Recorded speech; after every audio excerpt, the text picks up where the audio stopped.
저희는 허영의 문명을 보고 있습니다. 자본주의 문명은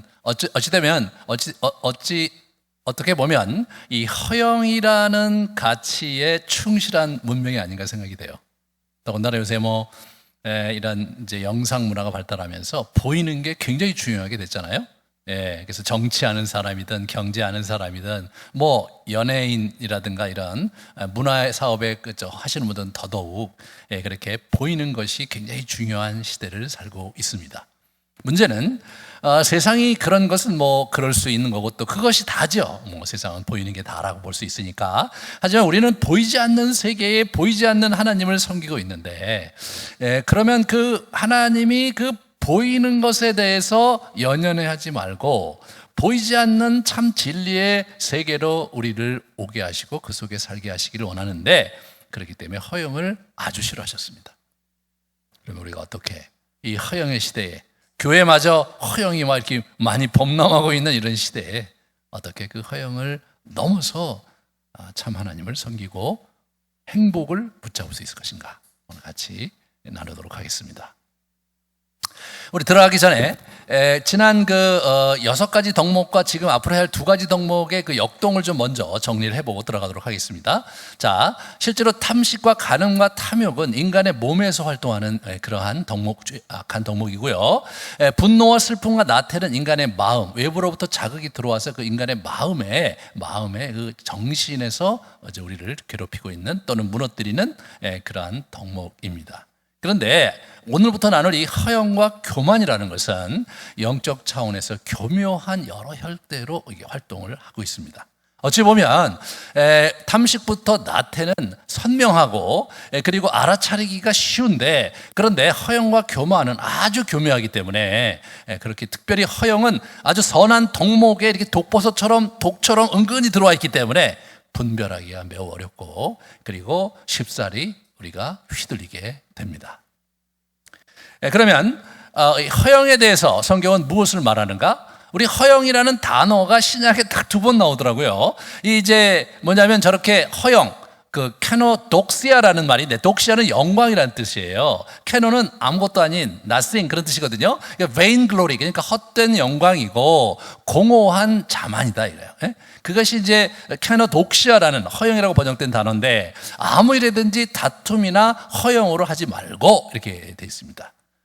우리 갈라디아서에 또 보면요, 다음 걸 보시면 뭐가 나오냐면 이 헛된 영광이라고 번역을 했어요. 헛된 empty glory 또는 근거 없는 그 자만이다, 그런 얘기를 하는데, 이 헛된 영광이라는 표현도 사실은 케노독사스에서 형용사 말이거든요. 그러니까 저 2 단어밖에 안 쓰인 거예요. 그래서 처음에 이제 공부를 하다가 2개의 단어밖에 없는데 이걸 가지고 8가지 덕목 중에 하나로 했다는 것 자체가 처음에는 좀 낯설었어요. 그렇지만 가만히 공부를 하면서 보니까 사실은 그 단어를 쓰고 있지 않아도 그 개념이 사실은 우리에게 굉장히 많이 들어와 있고 특히 영성생활에 독버섯처럼 들어와 있다는 것을 알게 됐습니다. 우리 같이 계속해서 한번 보겠습니다. 우리 에바고리우스가 얘기한 그 헛된 영광, 케노독시아라는 단어가 어떤 의미가 있는 것인가? 그것은 사람들에게서 오는 영광을 추구하는 것, 이렇게 표현해요. 사람들에게서 오는 영광. 그러니까 뭐냐면 하나님에게서 오는 영광을 보는 거거든요. 영광이라는 것은 하나님의 하나님 되심입니다. 그분의 그분 되심이 드러나는 걸 우리는 영광이라고 하는 거예요. 근데 인간에게는, 우리 기독교에서 인간에게는 영광이 없는 거죠. 왜냐하면 죄인이고 어둠 가운데 있는 친구들이기 때문에 인간에게는 그 영광은 있어도 보잘것없고 또는 저급한 것에 지나지 않는데, 그것을 취하지 말고 하나님으로부터 걸 취해야 되는데 우리가 하나님이 멀고 안 보이니까 자꾸 그렇게 된다는 거죠. 이 사람은 항상 다른 사람들에게 칭찬과 칭송을 받고 싶어 하는 거예요. 텅 빈 명성을, 헛된 영광을 추구하는 거죠. 항상 다른 사람을 의식하는 거예요. 교회 봉사를과 선행을 할 때도 다른 사람이 알아주지 않으면 협섭해야 하는 거, 알아주지 않으면 섭섭해야 하는 거, 이런 것들이 이제 우리 안에 이제 있다면 그것은 허영의 산물입니다. 하나님을 섬기는데, 그분을 섬기는데 우리가 이제 마땅히 해야 될 일을 이제 하는 거죠. 그래서 제가 이제 저희 교회가 자원하는 걸로 이렇게 하나님께 정말 드리고 싶은 사람들이 드리는 그런 형태로 자꾸 격려를 하는 이유가 이 교회만큼 그런 봉사와 이런 것들 속에서 허영이 아주 많이 이렇게 스며들어 있는 그런 문화도 없는 것 같아요. 그러니까 이제 이게 뭐 헌금 같은 경우도 보면 뭐 이름을 다 이렇게 발표하잖아요. 처음부터 저희는 이제 그거 안 하려고 이제 안 했고, 그 다음에 이제 그 헌금 같은 경우도 이제 저기 뭡니까 이렇게 쭉 헌금 바구니를 돌리면 사실은 그렇기 때문에 훨씬 더 많은 헌금이 거치는 게 사실입니다. 하지만 사실 그게 여러분이 이제 경험해 보셔서 알지만 이게 헌금 바구니가 오면 어떻게 굉장히 당혹스러울 때가 있어요. 이게 준비가 안 돼 있을 경우 굉장히 당혹스럽거든요.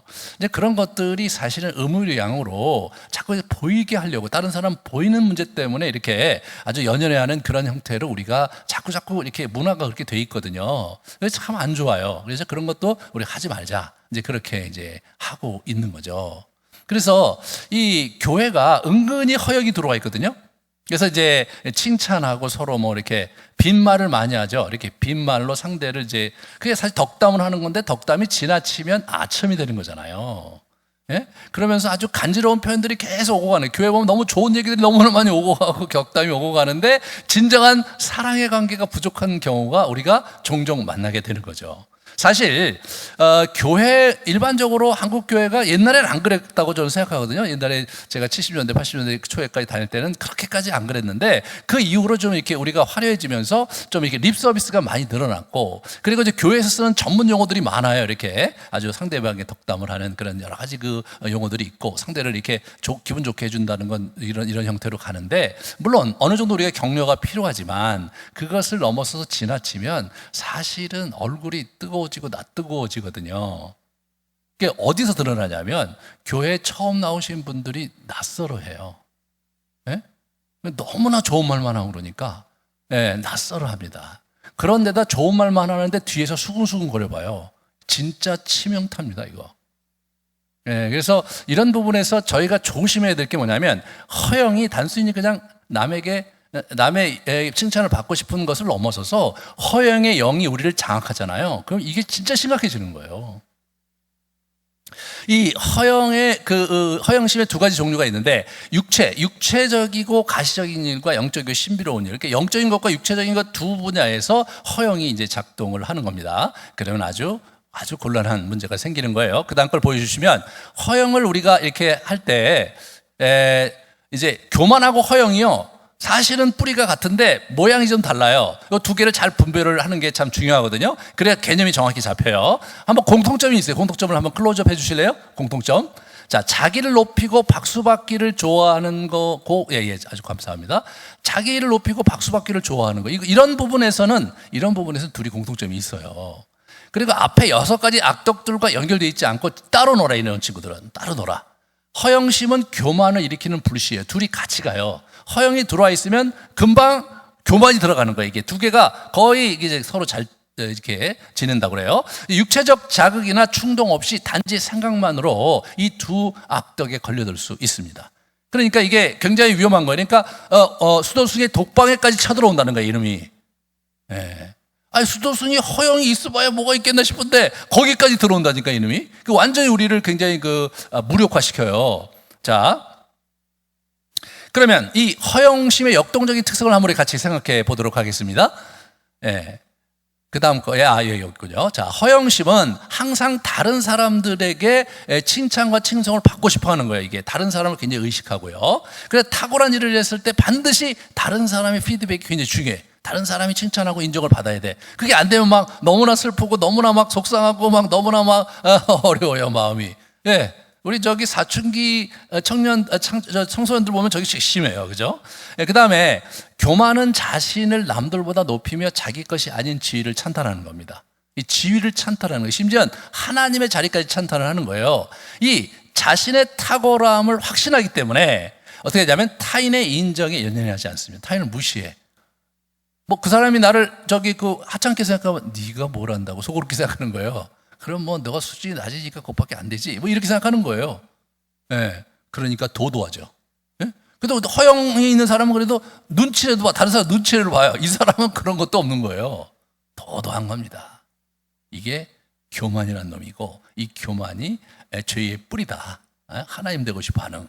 그게 이제 우리 그 창세기 3장에 우리 아담과 하와가 저질렀던 죄의 출발점이 거기인 거죠. 다음 시간에 우리가 그걸 하도록 하겠습니다. 자, 이제 이 허영의 악덕의 그 역동을 같이 한번 보도록 하겠습니다. 허영은 자기 내면의 공허를 피하고자 하는 가짜 자긍심이다. 실제로 이 공허함, 헛됨을 이렇게 뭔가 채우는 그 악덕들이 다 그런 것의 일종이라고 볼 수 있어요.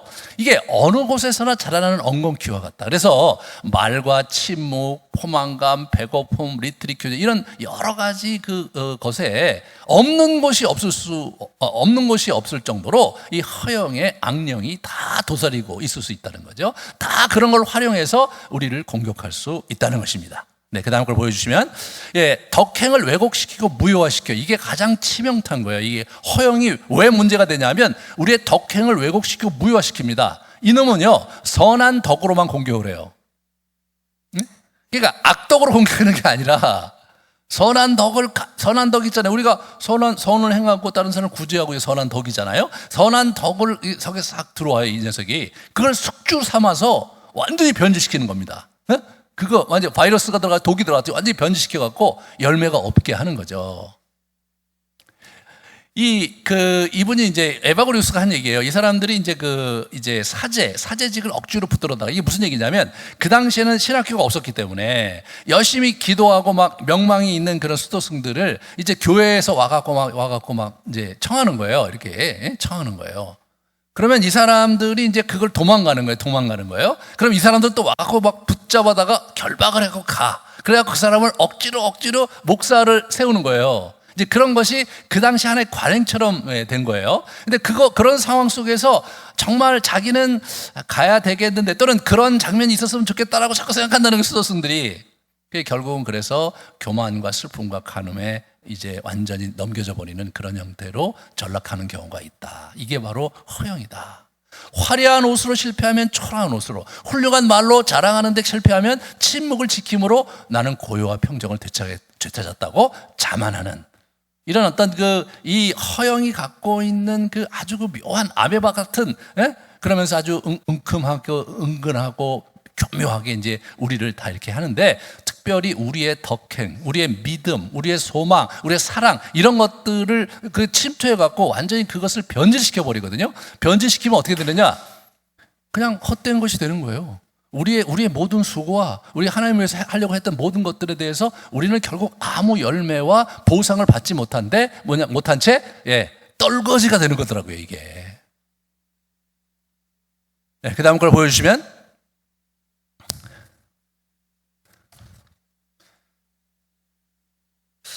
허영의 강인함이 뭐냐면, 이게 독고가 허영을 죽이지 못한다. 허영이 쓰러지면 다시 일어나 그 사람을 더 맹렬히 공격한다. 허영은 또 다른 허영이 와서 잡아먹는 거예요. 그러니까 이게 굉장히 어려운 거죠. 그러니까 사막에 살고 있거나 늙었다고 해서 허영이 사라지지 않는 거예요. 이 녀석이 굉장히 강하고, 허영의 마귀는 이 교만 마귀 외에는 함께하지 않고 다 물리친다는 거예요. 아주 물리치고. 그래서 앞에 6가지 덕목이 이렇게 다 이렇게 쫓아내면 그제서야 이 녀석들이 슬그머니 들어와서 이 사람들을 완전히 장악하고 우리를 완전히 무너뜨릴 수 있는 가공할 파괴력을 갖고 있는 아주 묘한 놈입니다. 아주 괴악한 놈입니다. 이들의 함정, 허영의 함정을 우리 같이 이렇게 보면, 값싼 칭찬에 으쓱대는 것, 이게 이제 시작이에요. 사람들 이렇게 축켜 세우면 거의 으쓱대는 우쭐하는 거. 그러면서 우리가 실제로 몸은 수동이나 공동체, 이 교회 안에 있는데 사실은 세상 안에 있는 거. 세상은 사실은 그게 다잖아요. 인정받고, 축켜 세움 받고, 사람들한테 이렇게 아주 명망을 얻고, 그게 세상이잖아요. 근데 우리는 그렇게 살지 말라는 거예요. 그러면 우리가 한번 성경이 우리에게 뭐를 가르치는지 가만히 이제 이 예수님께서 적용하시는 건 부분을 보겠어요. 그러니까 영성 생활을 숙주 삼습니다, 이 친구가. 이 허영이. 그러면 완전히 변질이 되는 거예요. 한번 우리 같이 보겠습니다. 예수님도 먼저 겪으셨어요. 그래서 예수님께서 받은 3시험 중에 이 허영에 대한 시험이 있거든요. 내가 만일 하나님의 아들이어도 뛰어내려라. 그죠? 그의 사자들에게 명하여 그들의 손으로 너를 받들어 발이 돌에 부딪히지 않게 하겠다. 뭐예요? 자기 자신을 과시하라는 거 아니에요? 지금 예수님 보러. 그러니까 과시하라는 거예요. 그러니까 인간으로 오셨지만 자기가 신인 것을 이렇게 과시해 보라는 거죠. 예, 예수님께서 거절하십니다. 하나님을 시험하지 말라고. 문제는 뭐냐면 예수님도 당했던 시험 중에 하나가 허영이라는 거예요. 그만큼 허영은 인간이 물리치고 극복하기가 어려운 거라는 거죠. 네, 그런 면이 여러분과 제가 귀를 기울여야 되는 중요한 포인트다. 자, 영성생활을 좀먹게 하는 허영의 영을 한번 가보겠습니다. 예수님이 그 마태복음 6장 산상수훈의 1장부터 18절까지가 1절부터 18절까지가 사람에게 보이려고 그들 앞에서 너희 의를 행하지 않도록 주의하라. 그렇지 않으면 하늘에 계신 너희 아버지께 상을 받지 못하리라. 이게 뭡니까? 이 사람에 보이려고 하는 이 의가 여기서 예수님께서 지적하는 게 세 가지거든요. 하나는 구제, 또 하나는 기도, 세 번째가 금식, 이렇게 세 가지예요. 그것은 그 당시 유대교에서 이제 하고 있는 영성 생활의 세 가지 포인트였어요. 그런데 이 세 가지 포인트에서 문제가 뭐냐면 보이려고 한다는 거예요. 그거를 사람들에게 인정받으려고 그걸 한다는 거예요. 네? 그렇게 함으로써 어떻게 되냐면 완전히 변질이 돼 버리는 거예요. 변질이 되는데 어떻게 변질이 되냐면 상이 없다고 나와요. 상이 없다 이거. 이건 정말 심각한 거 아닙니까, 여러분? 네. 영성생활을 통해서 우리가 하나님을 만나고 하나님의 은혜를 입고 하나님의 우리의 요청에 대한 그 보상을 받기를 원하는데 그게 없다는 거예요. 허영이 모든 것을 무력화시키는 거예요. 우리 같이 보겠습니다. 이 구제할 때 외식하는 자가 사람에게서 영광을 받으려고 회당과 거리에서 하는 것 같이 너희 앞에서 나팔을 불지 마라. 이게 뭐 이렇게 구제할 때는 이렇게 사람들에게 이렇게 어텐션 하면서 이렇게 여보게들 이렇게 여기 땡땡땡 종을 치던가 이렇게 해갖고 이렇게 얘기를 주목시키고 줬던 것 같아요. 그거 너무 이미 상을 받았네. 그거를 한 이유가 뭐냐? 구제를 한 이유가 뭐냐면 사람들한테 칭송받기 위해서 한 거잖아요. 그러면 하나님의 입장에서 뭐냐면 나는 상관없구나 이렇게 생각하신다는 거예요. 그래서 이게 뭡니까? 오른손이 하는 일을 왼손이 모르게 하여 내 구제함을 은밀하게 하라. 은밀한 중에 보시는 너희 아버지께서 갚으시리라. 네, 아버지께서 갚으시리라. 그러니까 이제 하나님은 은밀한 데서 우리를 보시는 우리의 그 행동을 보시고 은밀하게 갚으시기 원한다는 거죠. 하나님은 어떻게 되냐면 이 영성생활이라는 것은 전적으로 하나님과 우리 당사자 간에 아주 은밀하고도 깊숙한 이 관계를 이제 만들어가는 거잖아요. 이게 만들어가는 거예요. 크게 빠져버리는 거죠. 남에게 보이기 위한. 여러분 배우자가 남에게 보이기 위해서 여러분을 사랑하는 척하고 남에게 보이기 위해서 여러분을 잘해주는 그런 모습을 여러분이 본다면 당사자 입장에서 어떻게 했어요? 굉장히 기분 나쁘죠. 아주 기분 나쁜 겁니다. 네. 뭘 배우자를 챙기는데 남에게 보여주려고 그럴 필요가 뭐가 있는 건 말이에요. 근데 우리는 하나님에게는 왠지 그래도 된다고 느끼는 걸까요? 근데 이게 심각하게 뭐냐면 나싱이 돼버린다는 거예요, 이게. 그 다음에 기도 봅시다, 기도. 그들이 사람에게 보이려고 회당과 큰 거리 어귀에 서서 기도하기를 좋아했어요. 야, 이 친구들 정말 기도 기가 막히게 하는 거예요. 사람이 보는 데서 이렇게 손 들리고 우리 거리에서 이렇게 기도하고 다녔어요, 이분들이. 참, 야, 그들은 자기 상은 이미 받았다. 그렇게 한 거예요. 네. 골방에 들어가 문 닫고 은밀한 중에 계신 내 아버지께 기도하라. 은밀한 중에 보시는 내 아버지께서 갚으시리라. 야, 너 그렇게 하잖아? 그러면 상이 없는 거야. 아버지의 상이 없는 거야. 여러분, 그거만큼 비참한 게 있습니까? 열심히 하나님께 뭔가 구하려고 열심히 구했는데 사실은 하나님이 싫어하시는, 그래서 나는 너한테, 야, 넌 이미 나한테 구할 때 너 나한테 뭘 요구한 게 아니라 너 이 사람들에게 인정받으려고 한 거, 너 다 가졌네 이미. 네.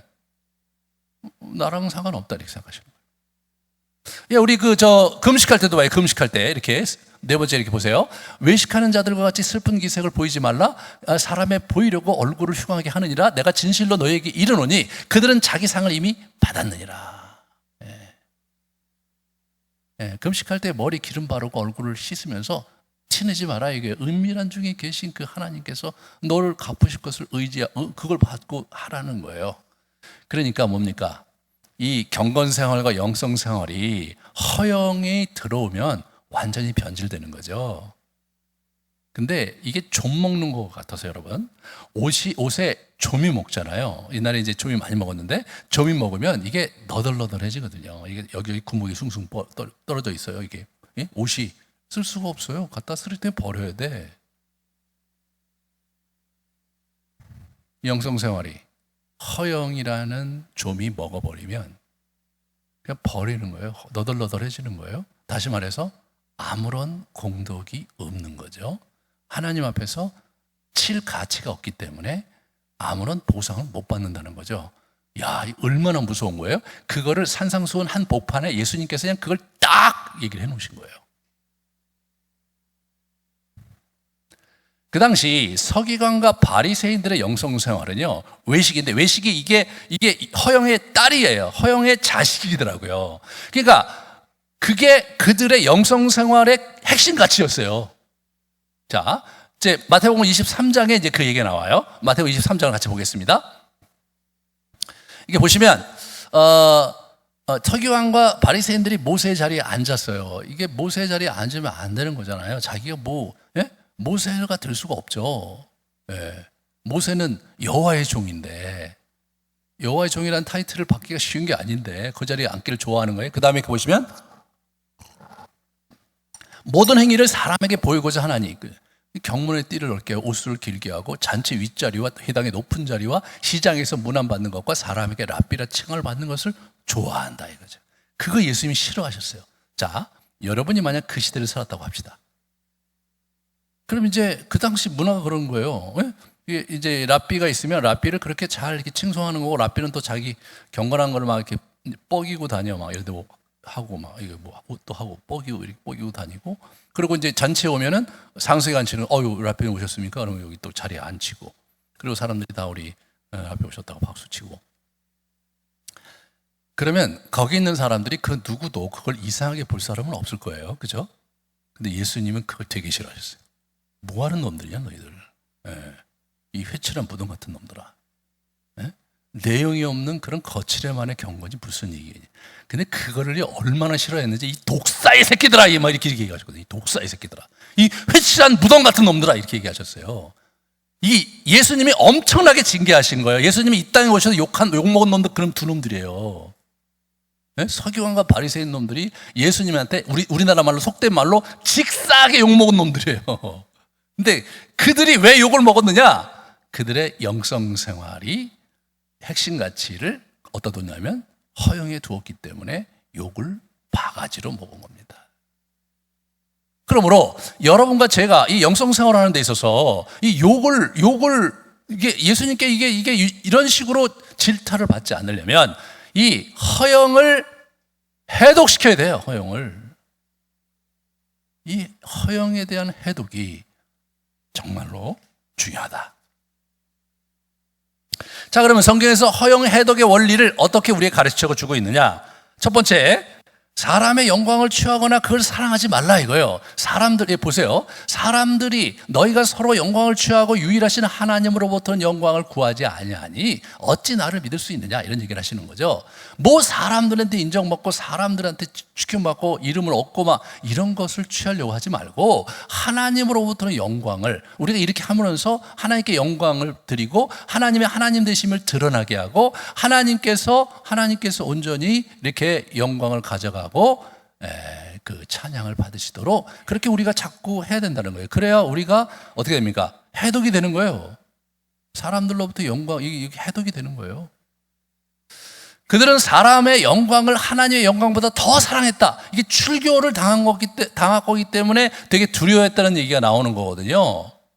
저희 소경 눈먼 소경 고쳤을 때 얘기인데, 그때 이 사람의 영광을 더 중요시 여겼기 때문에 출교 당할 걸 두려워하는 것은 뭐 자연스러운 거겠잖아요. 근데 동기가 뭐냐? 하나님의 영광보다 사람의 영광을 더 중요하게 생각했기 때문에 그랬다는 거죠. 이게 문제가 되는 거예요. 이게 진짜 문제가 되는 거예요.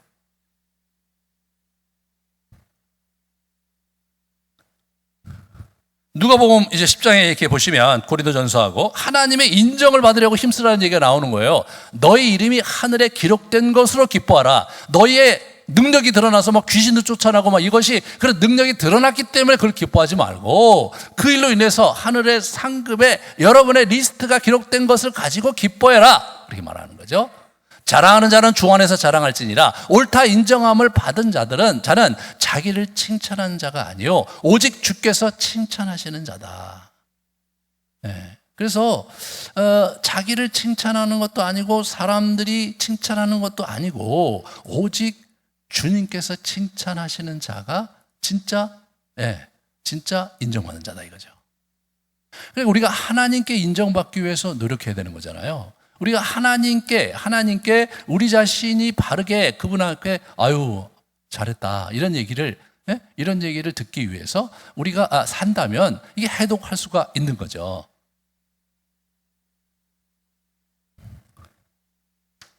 마지막으로 뭡니까?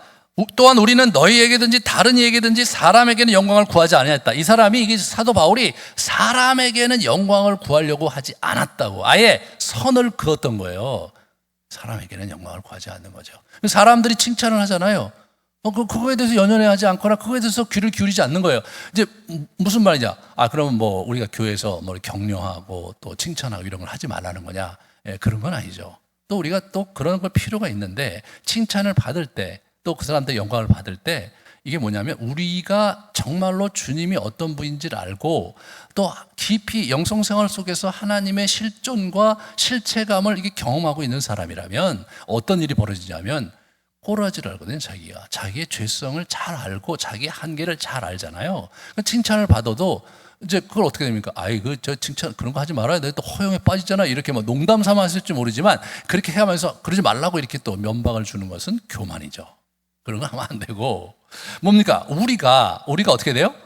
그걸 받을 때 안에서 소화하는 태도가 달라야 되는 거예요. 또 뭐 내가 저런 칭찬을 받을 만한 놈이 아니고 나도 참 문제가 많은 놈인데 또 저 사람이 저렇게 칭찬을 하는구나. 주님 내가 이런 칭찬을 받을 만한 자격이 없는데 또 이런 칭찬을 받게 하시니 감사합니다. 내가 이걸로 우쭐대지 않게 해주십시오. 여러분 자기 자신을 정말로 정확하게 한계를 갖고 있는 사람은요 다른 사람의 칭찬에 우쭐대지 않습니다. 왜냐하면 누구보다도 자기가 잘 알아. 잘 알아요. 이거는 과분한 칭찬이다. 이거는 그냥 저 사람이 괜히 빈말로 한 거니까 연연해하지 말아야 된다. 이 자기 안에서 이게 해독을 시킬 줄 알아야 되는데 그 해독은 뭐냐? 자기 자신의 실체를 자기가 잘 알고 있으면 그걸 늘 기억하고 성찰하는 삶을 살면 그게 가능하다. 모든 일을 주를 기쁘시게 하고 우리 그 데살로니가 2장 4절에 이렇게 보시고 그러면 사람을 기쁘게 함이 아니요 오직 우리 마음을 감찰하시는 하나님을 기쁘게 하려 내가 이렇게 일한다. 그러므로 너희가 먹든지 마시든지 무엇을 하든지 다 하나님의 영광을 위하여 하라. 처음에는 참 저런 얘기를 들으면 인간이 어떻게 저렇게 하나님만 위해서 저렇게 살 수가 있냐라고 우리가 생각할 수 있을지 모르는데 우리가 뭐 제대로 할 수 있는 게 별로 없고 그죠? 점점점 우리가 이제 우리 알아가면 정말 뭐 사람의 영광을 구하고 사는 것은 너무나 저급하고 너무나 무가치한 일이니까 그런 건 할 필요가 없는 거다 이렇게 생각하는 거예요. 할 필요가 없고 우리 하나님을 높여드리는 삶 그게 우리의 마땅한 바고 그렇게 되는 거죠. 세상에서야 뭐 세상을 다 높이고 막 다 그거잖아요. 다 뭐 신문지상에 나타난 모든 게 연예인들 또는 뭐 정치인들 뭐 다 그거 아닙니까? 그래서 뭐 실적이 랭킹 매디고 그 다 그거 아니에요? 근데 이제 우리마저 이 교회 와서 하나님 앞에 부끄럽게 그런 행동을 하는 것은 매우 유감스러운 일이다. 그래서 이 허영이 참 이게 무서운 게 허영으로 이제 이렇게 인생이 망가지잖아요. 진짜 개털이 되는 겁니다. 여러분 허영으로 망가진 인생을 같이 볼게요. 첫 번째 누구냐? 이 허영에 좀먹혀 쓰러져간 인생 사울입니다. 진짜 맛이 갔죠. 진짜 무서운 게 뭔지면요 나중에 이 친구가 정신을 차려서 길보아 전투 앞에서 하나님께 물었어요. 우림으로도 둠밈으로도 에봇으로도 그 어떤 것으로도 하나님께서 음성을 안 들려주세요. 하나님 어떻게 하십니까? 아예 상대를 안 하세요. 아예 대화를 안 하셔, 대화를. 네. 얼마나 비참합니까? 이 친구 어떻게 가요? 거기서 그럼 곧걸어져서 회개를 해야 되는데 어디 갑니까? 엔돌에 있는 무당한테 가요. 결국 죽었어요. 모든 것을 날려버렸습니다. 이게 허영이 우리를 진짜 아무것도 아닌 놈으로 만들 뿐만 아니라 비참하게 우리 인생을 망가뜨리는 게 이 허영이다. 네. 누가 깔깔거리고 웃냐? 악한 영이 깔깔거리고 웃으면서, 웃으면서 아주 그냥 고소한 웃음을 웃는 허영에 망가지는 사람을 보면서 그럴 거예요. 두 번째 뭡니까? 허영의 대가. 솔로몬이 화려함과 막 보여주기 위해서 엄청난 일을 한 건데, 이 사람의 일이 뭐냐면 헛되고 헛되니 모든 것이 헛되도다. 이 사람이 마지막으로 이게 저 말을 한 거 아니에요? 이 전도서에서. 잘 주목해야 된다. 다 지나가는 것이고 다 없어질 것이고 영원하지가 않고 말이에요. 하나님만이 영원하고 진리만이 영원한 거죠. 어떤 길은 사람이 보기에 바르나 필경은 사망으로 인도한다. 사망의 길이다. 이게 허영의 길을 가면 그 뭐 굉장히 좋은 길이잖아요. 영광도 얻고 평판도 좋아지고 인생도 막 너무나 즐거워지고, 하지만 그게 패망의 길이 될 수 있다. 자, 그러면 이 사막의 교부들이 어떻게 이 허영의 악덕을 극복하려고 했는가? 우리 같이 한번 생각해 보도록 하겠습니다. 우리 이 에바고리우스가 수도사는 여인과 사제를 피해야 된다. 첫 번째, 여인.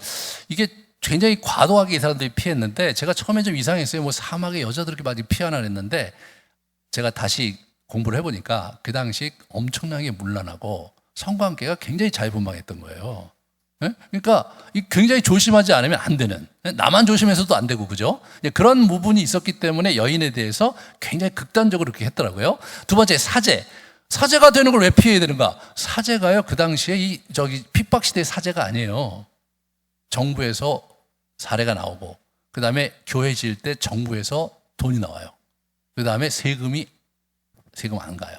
그 다음에 군대 안 가요. 그 다음에 다섯 번째 뭐냐면, 이 사람한테 이 민사 법정에서 재판장 세웠어요. 민사소송을, 재판을 이 목회자들이 하게 했다니까요, 사제들이. 이게 막 세속 권력이 돼버린 거예요. 그러니까 이제 가면은 변질되기가 너무 쉬운 거죠. 그래서 하지 않으려고 했어요. 도망갔어요. 두 번째로, 골방에서 침묵과 기도에 힘써야 된다. 이 물러서 갖고 골방에서 침묵과 기도를 계속해서 힘써야지 된다. 이게 무슨 얘기예요? 그 침묵과 기도 속에서 하나님의 실존을, 예수 그리스도의 실존을 거기서 맞닥뜨리고 마주 머물 때 우리가 완전히 해독이 되는 거죠. 진짜를 보면요, 가짜는 가는 겁니다. 힘을 잃는 거예요. 진짜를 맛보면 가짜는 어떻게 돼요? 맛이 없어서 못 먹는 거죠. 음식도 마찬가지고 물건도 마찬가지고 사람도 마찬가지예요. 진짜 사람 같은 사람을 만나면, 진짜 사람 같지 않은 사람을 만나는 게 얼마나 재미없고, 얼마나 시간 낭비 같고 얼마나 불쾌한 일인지를 알게 되는 거예요. 진짜 사람 같은 사람을 만나면 한 시간을 그 사람과 앉아 있어도 마음이 평화롭고 말이에요. 생이 참 기쁘고 뭔가 귀감이 돼서 배울 게 있고, 그게 진짜 사람을 만날 때 그런 거거든요. 진짜 신을 만나면 어떻게 돼요? 이게 우리가 완전히 아무것도 아니고요, 정말 비참한 존재고, 어쩌다가 은혜로 여기까지 와서 앉아 있는데 진짜 그 양반이 너무 좋거든요. 너무 좋고, 또 한편 어떻게 해요? 내가 너무나 비참하기 때문에, 너무나 죄가 많기 때문에 두려워요. 그러니까 사랑과 두려움이 공존을 해버려요. 그 장면에서. 그게 그렇게 하나님을 진하게 이렇게 우리가 기도 중에 만나잖아요. 이게 테이스트가 점점 바뀌어요. 완전히 바뀌는 거예요. 이 초대교회 우리 그 핍박 상황 속에서 우리 선배들이요, 그런 핍박 상황 속에서도 주님을 의지하고 죽음으로 그 세상에서 인정받지 못하지만 그렇게 살 수 있었던 것은 진짜 하나님을 만나고 맛보고 살 수 있었기 때문에 세상의 것에 있어서 연연하지 않을 수 있었던 거죠. 세 번째로, 마귀의 속셈을 분별해서 대처해야 돼요. 좋게 보이는 생각과 나쁜 생각을 슬쩍 같이 집어넣는 거예요. 마귀는 우리의 마음을 읽을 수 없고 다만 행동과 몸짓을 보고 판단한대요, 이 녀석은요. 이게 다행이죠. 우리의 속마음을 읽을 수가 없는 거예요. 못 얻는 거예요. 이게 이제 우리 점치는 분이라든가 이 무당들 조심하세요. 뭐 아는 것 같이 얘기해도 모르는 건데, 다만 바디랭귀지로 그 사람이 하는, 자기가 다 힌트를 주는 거야. 그 점치는 분하고 이제 그다음 다 분위기도 뭐 어디서 사는 누구고 뭐 하는 사람이고 이렇게 되는 거잖아요. 그러면 그 분위기에서 바디랭귀지에서 그 이제 정보를 얻고 그걸 갖고 근거로 이렇게 가는 거죠.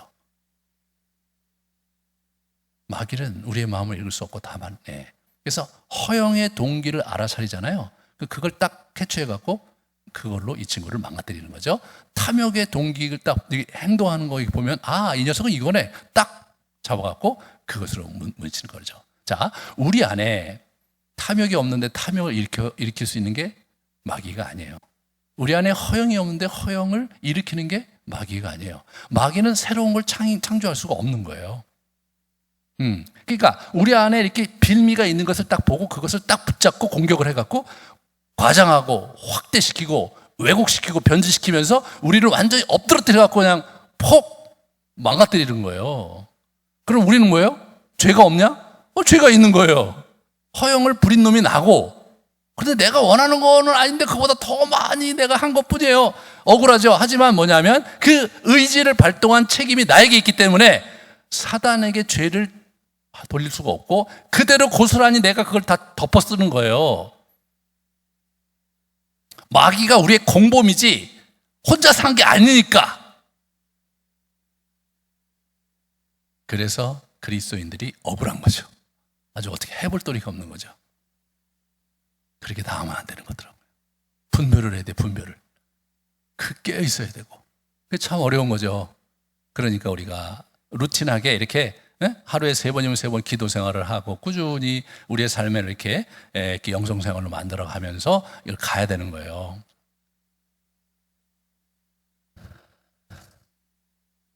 악덕을 악덕으로 제압하는 거. 이게 이제 우리 에바고리스의 비결 중에 하나였어요.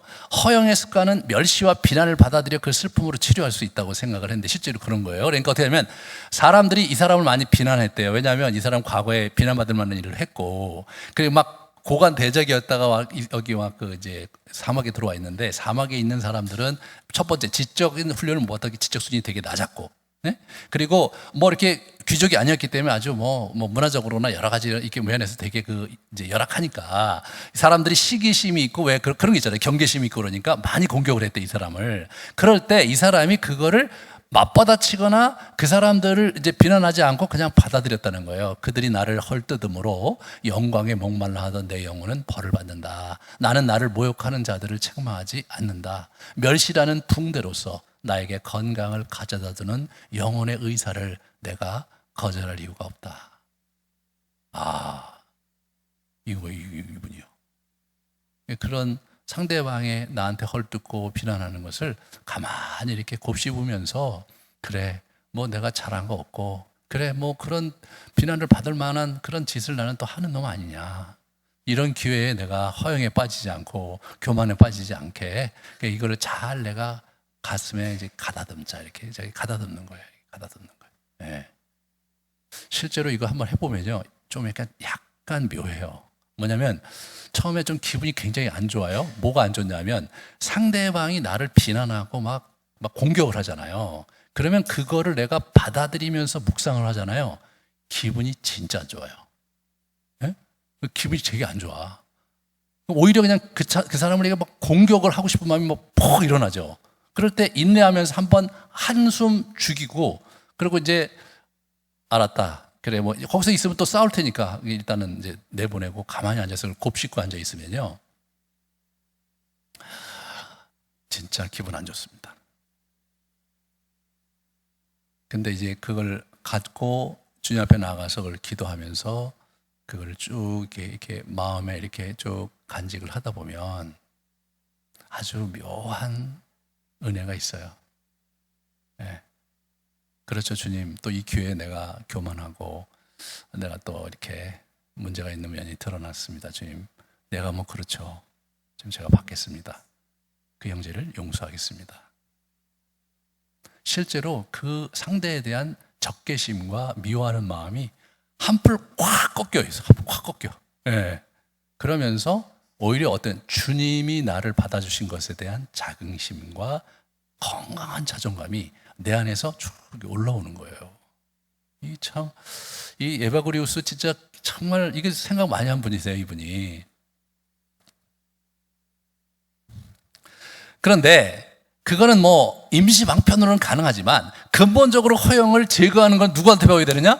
예, 허영의 대가인 우리 솔로몬에게 배워야 됩니다. 솔로몬, 전도서에 그 비밀이 있는 거예요. 첫 번째로 이 세상을 직시해야 돼. 사물을 직시해야 돼요. 내가 해 아래 행하는 모든 일을 보았노라. 보라, 모두 다 헛되어 바람을 잡으려는 것이다. 세상 것은 다 헛된 것이다. 그 뭐 연연하고 그럴 것이 없다. 다 바람을 잡으려는 헛된 몸짓에 불과하다. 그러면서 하나님을 알고 이 피조물의 본성을 잘 이렇게 관찰하고 그리고 묵상하고 사색하는 시간을 갖는 거예요. 그 다음에 그러니까 이 하나님을 알고 피조물의 본성을 깨닫는 것 자체가 허영을 해독하는 굉장히 중요한 역동을 만들어내는 거라는 거예요. 두 번째로 뭐냐면 하나님을 기억하라. 이거 하나님을 꿈이 많으면 헛된 일이 많아지고 말이 많아져. 그러니까 뭐예요? 하나님을 기억하라. 네, 오직 너는 하나님을 경외할지니라. 두 번째로 자신의 인생의 심판날을 기억하라는 거예요. 전도서 11장 이렇게 보시면 청년이여 내 어릴 때를 즐거워하며 내 청년의 날들을 마음에 기뻐하며 마음에 원하는 길들과 내 눈이 보는 대로 행하라. 그러나 하나님이 모든 일로 말미암아 너를 심판하실 줄 알라. 마지막 날에 네 행동 모두 하나하나를 낱낱이 결산하실 분을 알라 이거죠. 여러분 이 결산에 가면 너 이때 뭐 기도 이렇게 많이 했는데 보니까 허영이었네 X. 너 이거 했는데 너 탐욕이었네 X. 뭐 이렇게 되는 거잖아요. 이거 열심히 너 나한테 한다고 했는데 너 뭐 허영이었지 뭐 실제로 나를 의식한 건 아니잖아. 그럼 또 재해지고 그거를 우리 사도 바울이 뭐예요? 불에 타 없어진다고 하잖아요.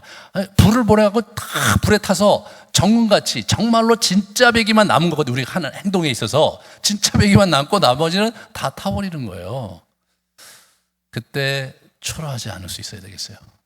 야, 진짜 막 하나님 앞에 내가 하나님과 한 여러 가지 봉사와 섬김과 그 정말 열정 이런 것들이 막 가득 있는데 이러고 있다가 갑자기 불이 탁 와갖고 그냥 살렸는데 보니까 초라한 몇 개만 있다. 야, 얼마나 우리가 비참해질까요, 그게. 얼마나 우리 인생이 무가치하게 느껴지며 부끄럽고 말을 못하겠죠? 이거 어려운 겁니다, 이게.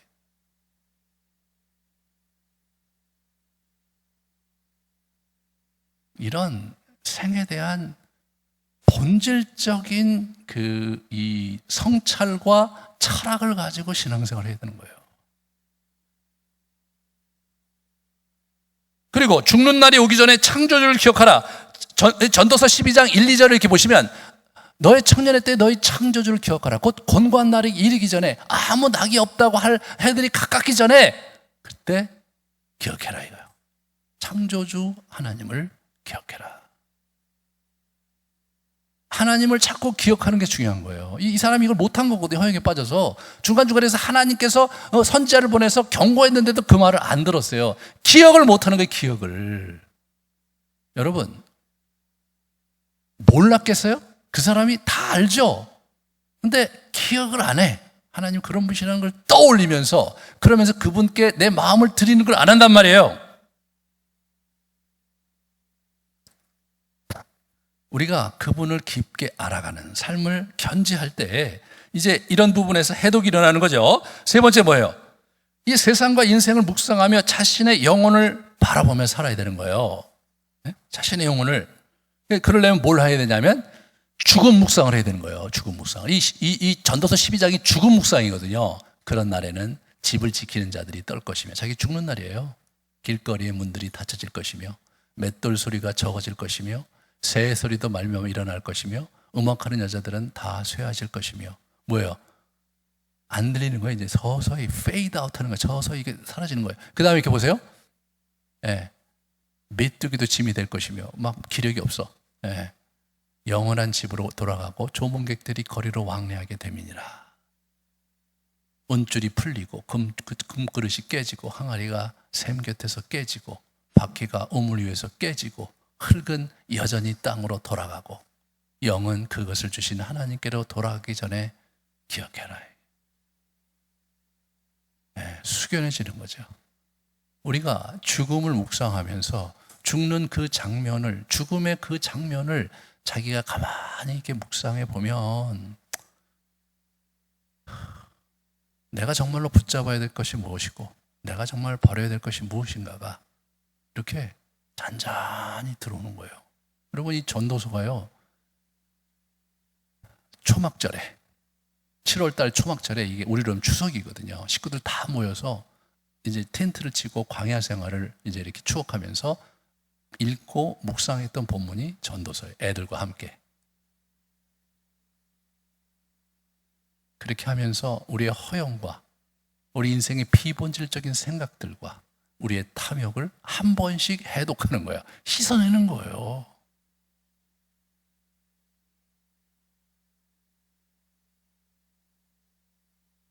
그러면서 묵상과 침묵 중에서 침묵 중심의 영성 생활을 정착해 나가야 되는 겁니다. 우리 시편 62편을 같이 보실까요? 나의 영혼이 잠잠히 하나님만 바라며 나의 구원이 그에게서 나오는도다. 오직 그만이 나의 반석이시요 나의 구원이시요 나의 요새이니 내가 흔들리지 아니하리로다. 나의 영혼아 잠잠히 하나님만 바라라. 무릇 나의 소망이 그로부터 나오는도다. 오직 그만이 나의 반석이시요 나의 구원이시요 나의 요새이시니 내가 흔들리지 아니하리로다.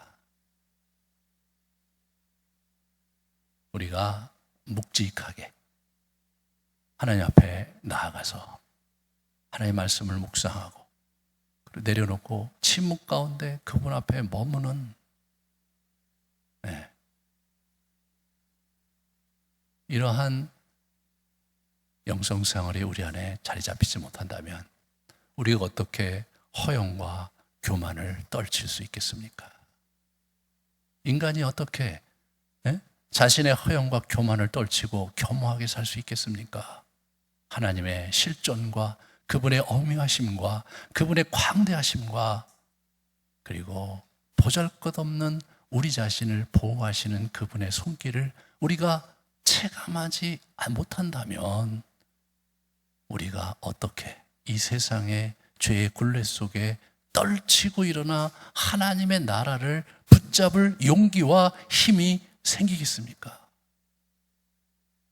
우리가 이제 제가 이제 8가지 악독을 얘기를 하면서 계속해서 이런 묵상도 하고 저런 묵상도 하고 이것도 하고 막 저것도 하고 제가 많이 얘기를 많이 하고 있어요. 그게 다 뭐냐? 우리 교회에서 다 하는 것들이에요. 근데 목사님, 세상이 바쁜데 한번 하루에 한 번 내갖고 잠깐 묵상하기도 바쁜데 어떻게 그 많은 것을 하고 살아요? 라고 여러분이 생각하실 거라고 저는 생각해요.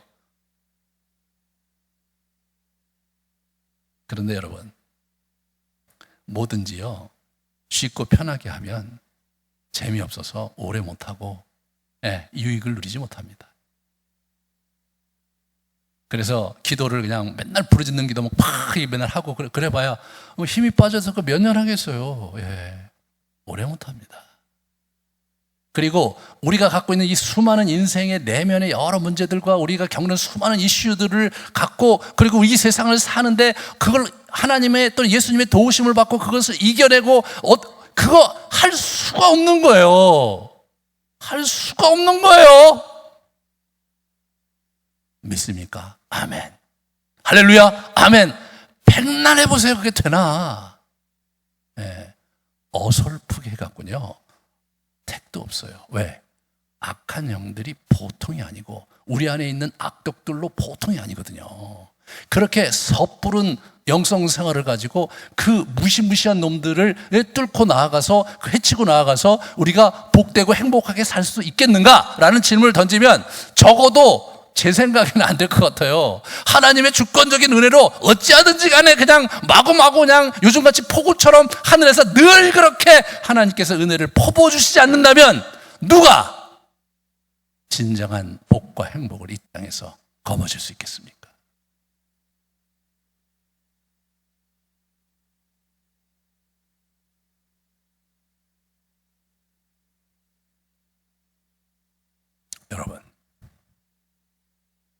여러분과 제 안에 있는 악덕들 잠깐 얘기 나오고 있는데 보통 심각한 문제가 아닌 거예요.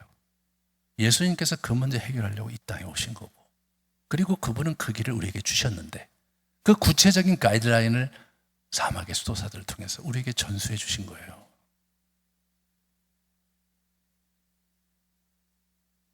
하나님의 말씀을 늘 묵상하고 그분 가운데 침묵 가운데 머물며 가는 거예요. 이 침묵을 하다 보면요, 이게 뭐냐면 이게 서렌더거든요. 항복이 항복. 아무것도 안 하고 내가 그분께 주님, 네 여기 있습니다, Here I am 말씀을 묵상한 후에 거기서 앉아서 가만히 이렇게 있어봐요. 별 생각이 다 듭니다. 별 생각이 다 들어요. 매일매일 그런 시간을 이렇게 보내다 보면 진짜 무료하고 지루할 때 많고, 이렇게 있는데 하나님은 왜 내게 말씀 안 해주시나 그럴 때도 많고, 하지만 그 시간이 내가 하나님으로부터 뭔가 얻어내려고 하는 그 역동이 아니라, 주님, 내가 여기 있습니다. 주님, 당신 없이는 살 수 없는 내가 당신을 뵙습니다. 주님, 저를 받아주십시오. 주님, 제가 당신의 존전 앞에 무릎을 꿇고 머리를 조아리며 그렇게 살아가겠습니다 라는 고백인 거죠. 네. 그런 참담한 자기 직면과 고백 없이 이 험난한 세상을, 내면의 악덕들을 해치고 갈 장사는 없는 겁니다. 우리 오늘 또 같이 성찬식을 같이 나누면서 여러분 마음 가운데 주님을 모시는, 그리고 그분 앞에 여러분을 드리는 그런 복된 시간 가지시기를 축원합니다.